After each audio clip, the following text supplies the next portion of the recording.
अस्सलाम वालेकुम फ्रेंड्स, मेरा नाम है हाफिज़ अब्दुल्ला।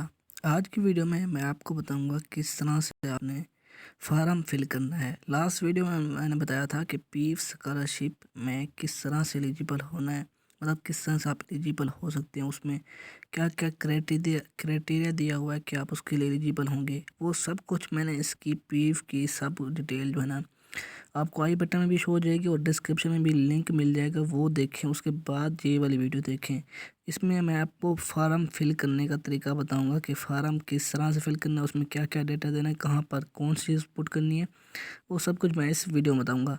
तो अब मैं ना वो लास्ट वीडियो में मैं बताया नहीं था कि पार्टनर का वो उसका लिंक मैं दे दूंगा, वैसे मैं बता देता हूँ। इसका ऑफिशियल भी ये वाला लिंक लिखा हुआ है ना, ऑफिशियल पीफ वेबसाइट लिंक, ये वाला लिंक दे दूंगा। आपने इस लिंक पर ओपन करके मैं आपको बताता हूँ आगे। तो वीडियो स्टार्ट करने से पहले आपने सर ज़ाहिद असलम साहब का यूट्यूब चैनल है, इसको सब्सक्राइब कर लें ताकि जो भी मैं न्यू वीडियो अपलोड करूं वो सबसे पहले आपको इस चैनल पर मिल जाए। हम काफ़ी सारी वीडियो अपलोड करते रहते हैं, आईयूबी से रिलेटेड भी होती हैं, टैक्स से रिलेटेड भी होती हैं, और अभी हम स्कॉलरशिप से भी अपलोड कर रहे हैं। तो आपने क्या करना है, इस ये चैनल को सब्सक्राइब कर लें ताकि आपके लिए फ़ायदेमंद है। जो भी स्टूडेंट है वो ज़रूर इसको सब्सक्राइब करें। तो अभी वीडियो स्टार्ट करते हैं। तो मैं आपको दिखाता हूँ ये ऑफिशियल पीफ वेबसाइट लिंक, मतलब ये पीफ जो स्कॉलरशिप मिल रही है उसका वेबसाइट का ही लिंक है। मैं ये भी लिंक दे दूंगा आपको। मैं इसी लिंक को ओपन कर लेता हूँ। तो आप देखें यहाँ पर ये जो है ना उनकी वेबसाइट, जो पीफ स्कॉलरशिप दे रहे हैं ना उनकी वेबसाइट है। काफ़ी सारी, मतलब कि सिर्फ मास्टर लेवल नहीं, अंडर ग्रेजुएट के लिए भी और काफ़ी सारी स्कॉलरशिप देती रहती हैं। तो इसमें ये जो क्राइटेरिया है, एलिजिबल क्राइटेरिया, ये सब कुछ भी यूनिवर्सिटी वालों ने अपलोड किया होता, जो मैंने लास्ट वीडियो में बताया, ये सब कुछ वही है। ये सब कुछ वही है। और अभी जो है ना यहाँ पर देखें लिस्ट ऑफ पार्टनर यूनिवर्सिटी, मतलब अगर कोई आईयूबी के लिए तो एलिजिबल हैं सब, लेकिन अगर कोई और यूनिवर्सिटी का स्टूडेंट है वो मेरी वीडियो देख रहा है तो वो क्या करे, यहाँ पर लिस्ट ऑफ पार्टनर यूनिवर्सिटी पर क्लिक जैसे करेगा ना तो यहाँ पर देखें ये फाइल का आ जाएगी। यहाँ से ये वाली पीडीएफ डाउनलोड करके ना उसने इस लिस्ट में जहाँ पर देखने है कि अगर वो इस यूनिवर्सिटी को, आप जो जिस यूनिवर्सिटी में पढ़ता है, आप एआर यूनिवर्सिटी में पढ़ता है तो एयर यूनिवर्सिटी जो है ना उसमें, या बहाउद्दीन ज़करिया है, कोई भी यूनिवर्सिटी है, वो इसमें चेक कर लेगा कि मैं हाँ बहाउद्दीन ज़करिया यूनिवर्सिटी पढ़ता हूँ, तो वो चेक करेगा कि इसमें लिस्ट में नाम है तो वो उसके सामने नंबर भी दिया होगा और सब कुछ दिया होगा उसके सामने। तो वो उससे कंसर्न डिपार्टमेंट में अपने नंबर दिया होगा, वो उससे फ़ोन कर जीमेल भी कर सकता है, उनसे भी हमारी जो है ना ये आ चुके हैं, वो भी इसको देखकर फिर सेम हमारी वीडियो ये वाली जो मैंने बताया है यही चीज़ें दिखेगा, वो समझ जाएगा। ठीक है, तो मतलब सब कुछ सेम ही है, बस एक न्यू स्टूडेंट है तो वो कोई और यूनिवर्सिटी का स्टूडेंट है तो वो सबसे पहले इसको चेक कर ले, बाकी सब कुछ सेम ही है सबके लिए।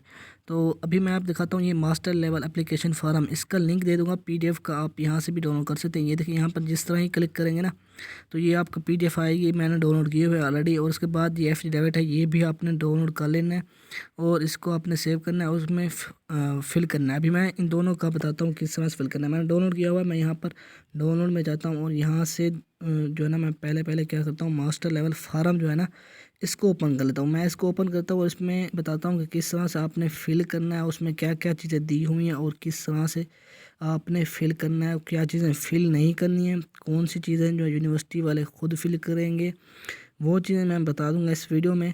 तो आपने ये पहले पहले क्या करना है, इस जो फार्म है ना इसको आपने डाउनलोड करके प्रिंट निकाल के फिर आपने लिखना है। ये ऑनलाइन वाला सिस्टम नहीं है, ये आपने फिल करके फिज़िकल, मतलब कि एक हार्ड कॉपी बनाकर इसकी प्रिंट निकाल कर फिर आपने इसको फिल करना है। और उसके बाद फिर आपने ये जब फिल करेंगे फिर आप यूनिवर्सिटी का जो आपका कंसर्न डिपार्टमेंट है उसमें जाकर जमा कराना है।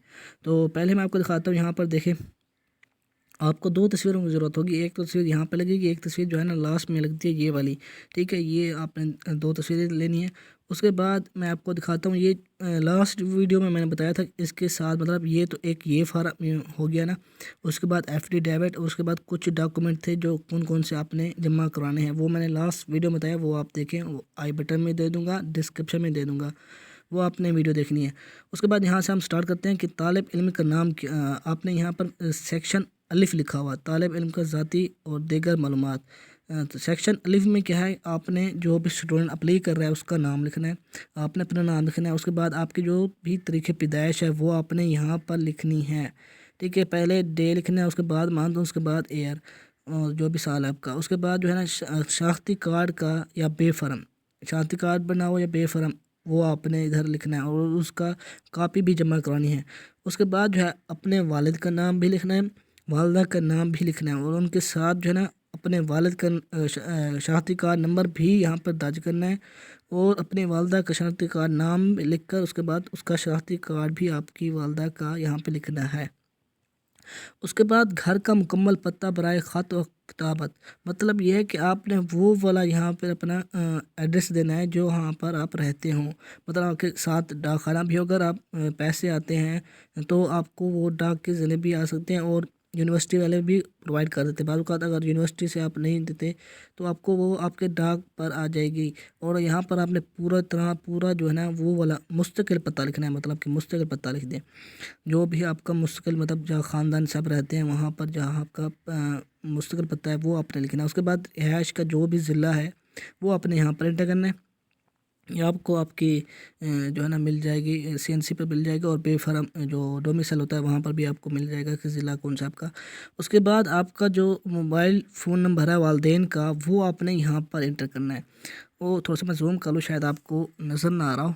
तो उसके बाद जो है ना मोबाइल फ़ोन नंबर ये आपको नज़र आ रहा है, ठीक है। मोबाइल फ़ोन ये देखिए यहाँ पर आपको सर्कल से नज़र आ रहा होगा, मैं यहाँ पर कर रहा हूँ, यहाँ पर आप समझ जाएँ। तो मोबाइल फ़ोन नंबर यहाँ पर जो है ना अपना जो आपका भी जो स्टूडेंट अप्लाई कर रहा है वो यहाँ पर एंटर करेगा। उसके बाद सामने जो है ना इसकी ईमेल लिखनी है, जो भी स्टूडेंट है वो अपनी ईमेल यहाँ पर लिखेगा। उसके बाद जो सेक्शन बी है ना बल्कि यहाँ पर सेक्शन बी आगे यहाँ पर लिखा है यूनिवर्सिटी तलीमी इदारे के तहत पास करदा ग्रेजुएशन, मतलब कि जो आपने अभी यहाँ ये मैंने बताया था कि इसमें से आपने ग्रुप मतलब कौन सी बीए की है या बीएससी की हुई है, आपने बीबीए की हुई है, बीसीएस की हुआ है या बीएस की हुआ है, बीकॉम की हुई है या अगर और भी किया हुआ है कोई और इसमें से, तो इस मतलब इसमें से कोई और भी किया हुआ है लेकिन अभी जो आपका आप स्टडी कर रहे हैं वो मास्टर है, तब आपने इसमें से अगर नहीं है तो दीगर में जाकर यहाँ पर लिख देना है। तो अगर इसमें से आपका कोई भी प्रोग्राम है, आप बीएस कर रहे हैं, बीएस आपने पास कर लिया है मतलब मास्टर में है, तो बीएस पर टिक लगा देना। यहाँ पे लिखा हुआ मुतलका ग्रुप को इस तरह से टिक करें, ठीक है। तो ये वाला टिक करना है आपने बॉक्स में। उसके बाद बतौर रेगुलर उम्मीदवार, अच्छा यहाँ पर आपने जो अभी मैंने कहा कि बीएस में मैंने टिक कर दिया, एक मिसाल दे रहा हूँ, मैंने बीएस में टिक कर दिया। उसके बाद जो बीएस जो है ना ये आपने अगर रेगुलर की है या प्राइवेट इदारे से की है, प्राइवेट इदारे से की है तो यहाँ पर टिक करना है प्राइवेट पे यहाँ पर। और उसके बाद अगर आपने रेगुलर जो है ना की है तो यहाँ पर आपने क्लिक करना है। उसके बाद आपने जो जिस साल में ये की थी, मतलब कि अगर ये देखें कोई भी डिग्री है जो 2 साल के 4 साल के थे, जो भी साल है वो वहाँ से लेकर मतलब 2 साल के तो 2018 से 19-20 मतलब 2018 और 20 लिख देना है। उसके बाद जो आपका रोल नंबर था बीएससी में, बीएस में मैं एक मिसाल दे रहा हूँ कि बीएस में मैं बीएस की मिसाल दे रहा हूँ कि बीएस का जो भी आपका रोल नंबर है वो आपने देना है। अगर आपको रोल नंबर याद नहीं है तो आपने उसका जो बीएस का रजिस्ट्रेशन नंबर था वो आपने इंटर करना है यहाँ पर। उसके बाद हासिल करदा नंबर, अब यहाँ पर क्या है कि अब मैं मिसाल दे रहा हूँ कि आपके अगर टोटल बीएस में है 500 नंबर, तो आपने क्या करना है यहाँ पर लिखना है 500 और उसके बाद स्लैश देकर ना स्लैश देकर फिर आपने उसके बाद जो आपके नंबर आए थे 500 में से, अब मैं मिसाल दे रहा हूँ मेरे 400 आए तो 500 में से आपने क्या लिखना है 400 लिख देना है या 450 जो जितने भी आए आपके वो स्लैश देकर 500 लिखकर स्लैश और 400 लिख देना है। इस तरह से सब कुछ क्लियर हो जाता है कि हाँ भाई इसके 500 में से इतने आए थे या जितने भी टोटल नंबर है उसमें से इतने आए थे हासिल करदा नंबर। और उसके बाद फ़ीसद नंबर CGPA, मतलब CGPA जो भी आपकी बनी थी वो लिखें या परसेंटेज जो आपकी बनी है बीएस की या बीकॉम जो भी आपने अप्लाई किया था उसका जो BS CGPA है या परसेंटेज है वो आपने यहाँ पर इंटर करनी है या। और उसके बाद जो है ना इसका रिज़ल्ट कार्ड जो आपकी CGPA है या उसका परसेंटेज है ना वो भी रिज़ल्ट कार्ड आपने इस फार्म के साथ जमा कराना है। ये सब कुछ मैंने लास्ट वीडियो में बताया था। उसके बाद यहाँ देखें रेगुलर उम्मीदवार की सूरत में अदारा यूनिवर्सिटी का नाम जहाँ से इम्तहान पास किया, मतलब कि आपने जहाँ से भी ये जो जिस भी प्रोग्राम में आपने सेलेक्ट किया हुआ है BA का किया हुआ है BSc का किया हुआ है वो भी आपने जहाँ से की है BS जहाँ से की है वो आपने इदारा यहाँ पर उसका पूरा नाम लिखना है। उसके बाद जो है आप सेक्शन बे में आ जाते हैं। सेक्शन बे में यहाँ पर अपना जो मतलब तालीमी इदारा है मौजूदा तालीमी इदारा मतलब अभी जहाँ पर आप पढ़ रहे हैं, मतलब अभी जो है ना ये स्टूडेंट जिसके लिए मैं वीडियो बना रहा हूँ स्पेशल IUB के लिए है, और भी कोई स्टूडेंट भी अप्लाई कर सकता है वो भी देख सकता है, इसका कोई इशू नहीं है। तो वो जो भी जिस इदारे में अभी मास्टर कर रहा है उस इदारे का नाम यहाँ पर लिखेगा। अब देखिए यहाँ पर क्या लिखना है, तालीमी इदारे का मुकम्मल नेम। अब यहाँ पर इस्लामी यूनिवर्सिटी मिसाल दे रहा हूँ, इस्लामी यूनिवर्सिटी में पढ़ता है तो इस्लामी यूनिवर्सिटी भावलपुर कैंपस कौन सा है वो सब कुछ यहाँ पर देगा। उसके बाद यहाँ पर आ जाता है डिपार्टमेंट। अब डिपार्टमेंट और एक और चीज़ आ रही है यहाँ पर, ये डिग्री कोर्स जिसमें तालिब इल्म दाखिल है। मतलब कि अब दो चीज़ें आ रही हैं। डिपार्टमेंट एक मिसाल देता हूँ कि डिपार्टमेंट आपका है केमिस्ट्री, तो आपने क्या लिखना है यहाँ पर, केमिस्ट्री उर्दू में लिखना है। और ये सब चीज़ें उर्दू में लिख दें क्योंकि ये सब जैसे फार्म उर्दू में है तो ये भी आपने उर्दू में लिखना है। तो डिपार्टमेंट आपने केमिस्ट्री लिखना है। अब और इधर क्या लिखना है आपने, यहाँ पर डिग्री कोर्स जिसमें तालिब इल्म दाखिल है। तो आपकी क्या होगी डिग्री कोर्स, मतलब कि आपने डिपार्टमेंट क्या सेलेक्ट किया था, मिसाल दे रहा हूँ कि केमिस्ट्री सेलेक्ट किया था तो यहाँ पर आपका होगा मास्टर एमफिल केमिस्ट्री या मास्टर केमिस्ट्री ऑर्गेनिक केमिस्ट्री, इस तरह से मतलब पूरा नाम होगा। मतलब केमिस्ट्री में कौन सा कर रहे हैं, ऑर्गेनिक केमिस्ट्री है। या यहाँ पर आप लिखें डिपार्टमेंट कंप्यूटर साइंस है तो यहाँ पर क्या करें, एमफिल आईटी या कंप्यूटर साइंस या सॉफ्टवेयर इंजीनियर जो भी है वो अपने पूरे डिटेल में यहाँ पर लिखना है। उसके बाद आ जाती है डिग्री कोर्स का कुल दौरानिया। मतलब वो जो आप पढ़ रहे हैं वो कितने साल का है कोर्स, जो भी आप एमफिल का कर रहे हैं या मास्टर का कर रहे हैं तो वो 2 साल का होता है। 2 साल यहाँ पर आपने लिखना है। उसके बाद उसके महीने कितने हैं ये भी आप लिख सकते हैं। ये आप यूनिवर्सिटी से भी कंफर्म करवा सकते हैं कि हम यहाँ पर कितने महीने लिखें। थोड़ा सा ऊपर नीचे हो जाते हैं तो वो भी आपने इसका कंफर्म करवा के, वो जब आप फॉर्म फिल करवाने जाए ना तो उसमें कुछ चीज़ें मैं बता रहा हूँ जिस तरह से आपको डाउट अभी आ रहा हो तो वो चीज़ आप कंफर्म करवा लीजिएगा। उसके बाद जो है ना यहाँ पर आ जाते हैं यूनिवर्सिटी रजिस्ट्रेशन नंबर। मतलब कि आपको यूनिवर्सिटी एक रजिस्ट्रेशन नंबर देती है, वो आपने यहाँ पर लाजमी लिखना है। इससे पता लगता है आपने इस यूनिवर्सिटी में अप्लाई किया था, पढ़ रहे हैं स्टडी कर रहे हैं। उसके बाद यहाँ पर आपने अभी यहाँ पर लिखना है, अगर मॉर्निंग में आप वो स्टडी कर रहे हैं या मॉर्निंग इवनिंग आफ्टरनून, ज़्यादातर मॉर्निंग इवनिंग होते हैं, आफ्टरनून होता ही नहीं है मेरे में। तो अब जो भी आपका है वहाँ पर आपने टिक कर देना है। उसके बाद हम आ जाते हैं यहाँ पर ये वाला डिग्री कोर्स शुरू होने की तारीख। अब देखें तारीख, बहुत से लोग पूछ रहे हैं यार हम क्या लिखें इधर कि हम कौन सी तारीख को गए थे। हाँ तो हमें कल परसों की तारीख भी याद नहीं है। तो मैं बता दूं कि यहाँ पर आपने क्या लिखना है, यहाँ पर आपने जो फीस जमा करवाई थी ना मास्टर की, और जो आप जिस दिन भी फीस जमा करवाई वो तो आपके पास रसीद होगी ना, तो वो रसीद ही आपने जो है ना जिस डेट को की थी वो आप इधर लिख सकते हैं। इसका कोई इशू नहीं है, वो भी आप लिख सकते हैं क्योंकि जब भी आप फीस जमा करवाते हैं तब भी आप उसके लिए यूनिवर्सिटी में मतलब दाखिला ले लिया है, अब आप उस यूनिवर्सिटी में जा सकते हैं। अगर फीस जमा ना ही करवाएगी तो तब आप तो यूनिवर्सिटी में नहीं जा सकते ना। वो 1-2 दिन होते हैं, रियायत होती है तो वो अलग बात है। तो उसके बाद ये डिग्री कोर्स मुकम्मल होने के मुतवक्की तारीख। हाँ अब ये देखिए, अब आपने 2018 से किया, 2 साल का है मास्टर, तो उसके बाद 2020, अभी तो वैसे 2021 है, 2021 से किए 2022 23 तक। लेकिन फिर भी आपने ये वाली चीज़ जो है ना, अगर आपको थोड़ा सा भी डाउट हो तो ये यूनिवर्सिटी वाले आपको कंफर्म बता सकते हैं। मुतवक्की जो तारीख है वो कौन सी है, वो आपने यहाँ पर कंफर्म करके वो भी लिख देनी है। उसके बाद आते हैं सेक्शन जे में लिखा हुआ है कि करदा ज़ाइफ़ की मालूमात। मतलब कि यहाँ पर आपका जो क्या क्या आप मौजूदा तालीमी साल में कोई वजीफ़ा ले रहे हैं। हाँ ये चीज़ मैंने पहले कंफर्म कर दी थी कि एलिजिबल वो ही हो सकते हैं जो कोई और स्कॉलरशिप ना ले रहे हों। अगर आप स्कॉलरशिप ले रहे हैं तो ये तो आपके पहले से ही नॉट एलिजिबल हो चुके हैं, तो आप वैसे ही यहाँ पर लिखेंगे कि नहीं हम नहीं ले रही, नहीं पर आपने टिक कर देना है कि अगर आपने तभी आप इसके लिए एलिजिबल हो सकते हैं। ठीक है, टिक कर देना है। तो उसके बाद जो है आ जाते हैं हम सेक्शन दाल पर आते हैं। तालीमी इदारे के सरबराह या हेड ऑफ डिपार्टमेंट मतलब HOD से आपने तस्दीक करवाना है ये चीज़ें। तो क्या है 19 तारीख से पहले पहले करना है ये फार्म फिल करके। उसके बाद जो है ना आपने आपका जो भी डिपार्टमेंट है उस डिपार्टमेंट जो HOD साहब है ना उनसे जाकर ये आपने यहाँ पर लिखवाना है उनसे कि आप कौन से डिपार्टमेंट है, वो खुद सर आपको लिख कर देंगे कि मैं दाखिला लिया है। उसके बाद जो है ना कुल मुद्दत कितनी है वो भी जो है आपके HOD साहब हैं वो यहाँ पर इंटर करेंगे। उसके बाद कितने माह हैं, डिग्री आपकी कितने माह की डिग्री है और कितने साल की है वो भी आपने इंटर करनी है।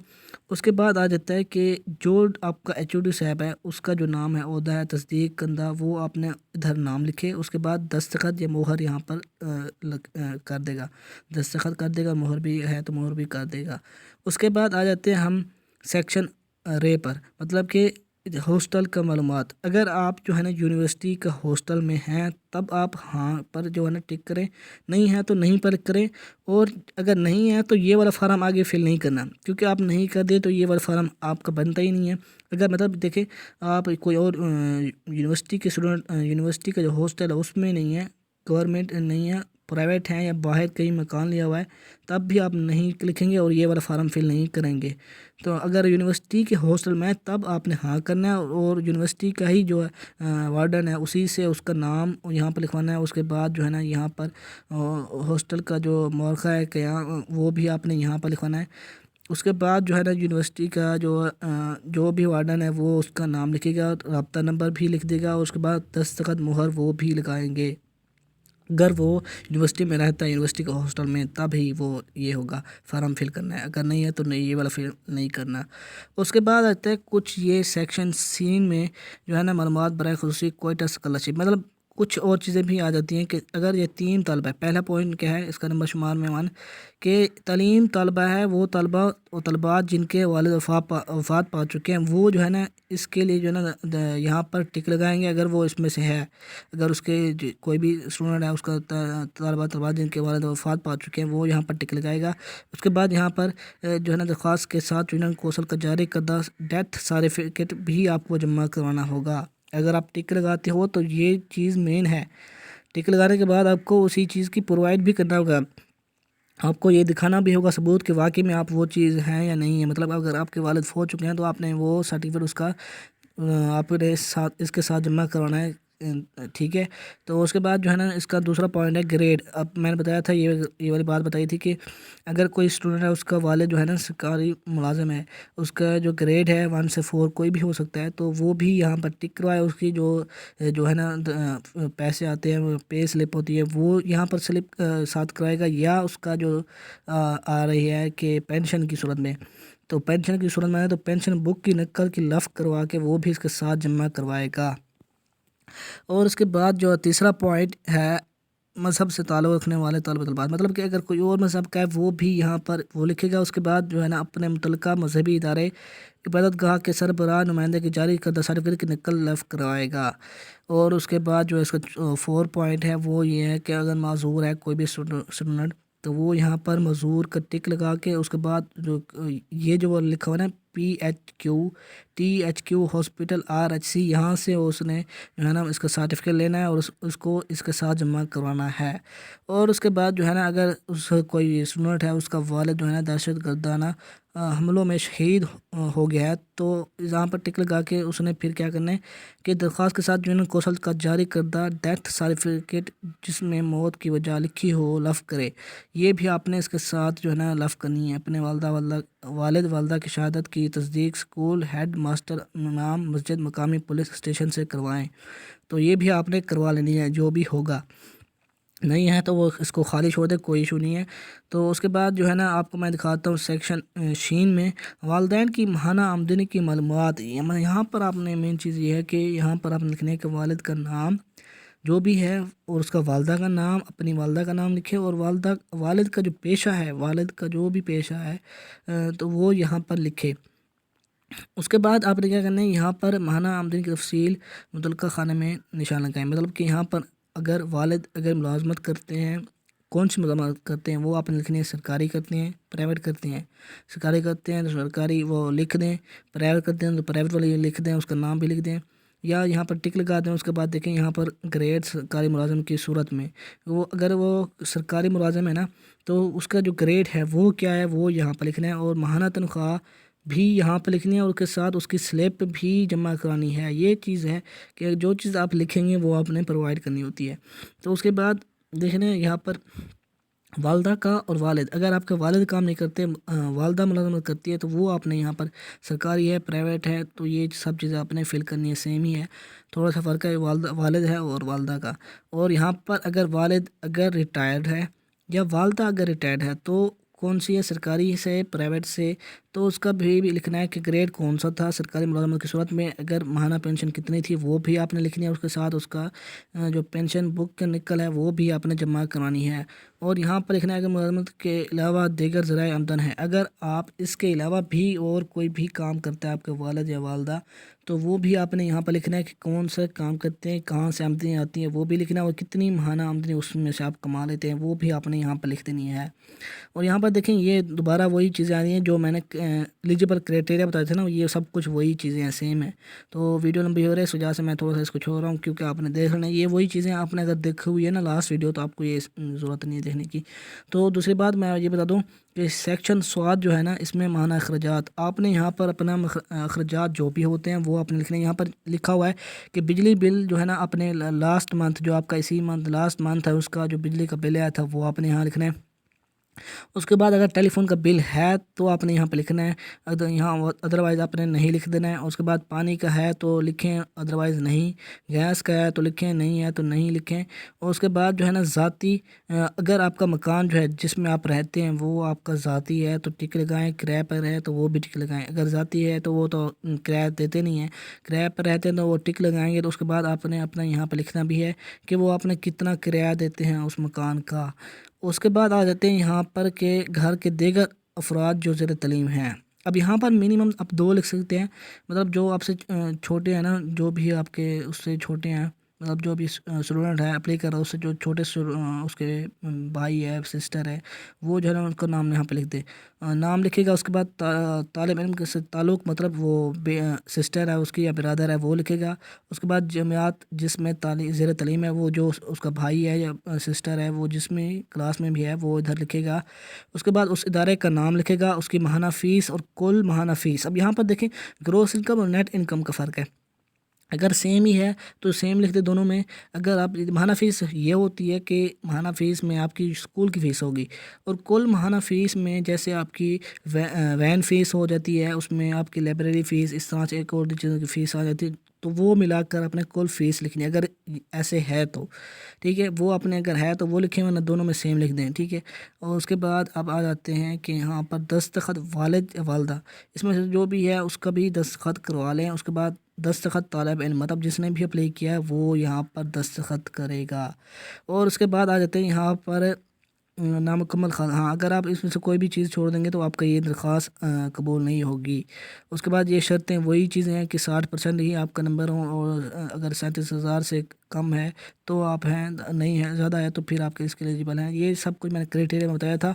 तो ये चीज़ें थी जो आपने जमा करवानी है, मतलब जो आपने फिल करनी है। सब कुछ मेरे ख्याल में समझ आ गया होगा। थोड़ा सा मोबाइल है, इसमें थोड़ा सा आपको ऊपर नीचे होगा, आपने 2 बार देखेंगे ना तो आप क्लियर हो जाएगा। उसके बाद ये लास्ट है, यहाँ पर लिखा भी हुआ है कि फॉर यूनिवर्सिटी यूज़ ओनली, मतलब ये जो फार्म है ना ये आपने खाली छोड़ देना है। ये आपने वैसे प्रिंट करवाना है, प्रिंट तो ज़रूर करवाना है। बस आपने ये वाला फार्म जो है ना ये वाला लेकर जाना है, यूनिवर्सिटी वाले को देना है, और सब कुछ फिल करके और तस्वीरें पासपोर्ट यहाँ पर लगा देनी है। तब जाकर आपने दे देना है यूनिवर्सिटी को, और फिर ये यूनिवर्सिटी खुद ही सब कुछ करेगी। ये लास्ट वाला जो पेज है ये यूनिवर्सिटी करेगी, आपने वेबसाइट पर अपलोड नहीं करना, कुछ भी नहीं करना इसको।